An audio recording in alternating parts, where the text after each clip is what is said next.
علیہ السلام نے بیان فرمایا کہ اللہ تبارک و تعالیٰ بیان کرتے ہیں، پیغمبر علیہ السلام حدیث قدسی کو بیان فرماتے ہیں، فرمایا کہ سیدنا ابو موسیٰ اشعری بیان فرماتے ہیں کہ پیغمبر علیہ السلام نے حدیث قدسی بیان فرمایا کہ ان اللہ یملی للظالم، اللہ جو ظالم انسان ہے اس کی بات کو کھلا چھوڑ دیتا ہے، اس کی مہار کو کھلا چھوڑ دیتا ہے، اس کو مہلت دے دیتا ہے، اس کو ڈھیل دے دیتا ہے۔ فَإِذَا أَخَذَهُ لَمْ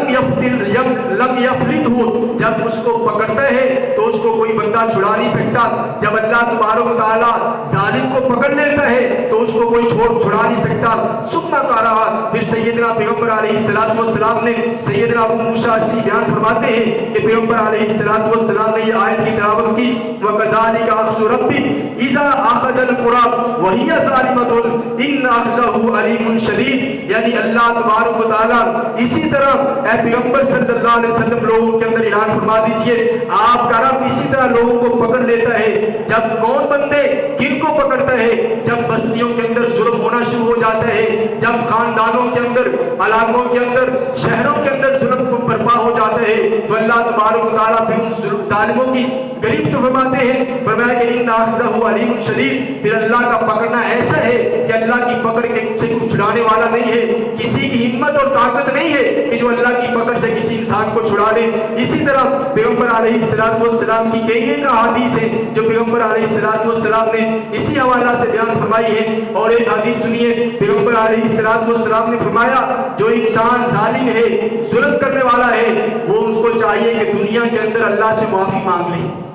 اگر اس نے کسی کے اوپر ظلم کیا ہے تو اس کو چاہیے کہ وہ دنیا کے اندر اللہ سے معافی مانگ لے، وگرنہ کیا ہوگا؟ سیدنا ابو ہریرہ رضی اللہ تعالیٰ عنہ بیان فرماتے ہیں کہ جس نے کسی عزت کو پامال کیا، کسی مسلمان کی عزت کو پامال کیا، کسی کی عزت کو اچھالا، اس کو انسلٹ کی، بے عزتی کی، یا کسی کے اوپر ظلم کیا، تو سیدنا پیغمبر علیہ السلام نے فرمایا کہ اس دن آنے سے پہلے وہ دن آنے سے پہلے اللہ سے معافی مانگ لو جس دن نہ تو درہم کام آئیں گے، نہ دینار کام آئیں گے، اور آپ کو اللہ کے سامنے لا کے کھڑا کیا جائے گا۔ ظالم کے سامنے مظلوم اپنی داستانیں سناتا چلا جائے گا، اللہ تبارک و تعالیٰ اس کے لیے عذابوں کے، سزاؤں کے اعلانات کرتے چلے جائیں گے۔ اسی طرح پیغمبر علیہ السلام کی ایک حدیث سنیے، سیدنا ابو ہریرہ رضی اللہ تعالیٰ عنہ بیان فرماتے ہیں، سیدنا ہشام بن حکیم رضی رحمۃ اللہ علیہ نے اپنی کتاب کے اندر درج فرمایا کہ ایک آدمی آ کے اس نے لوگوں کے سامنے کچھ ایسے کام کیے، ایسے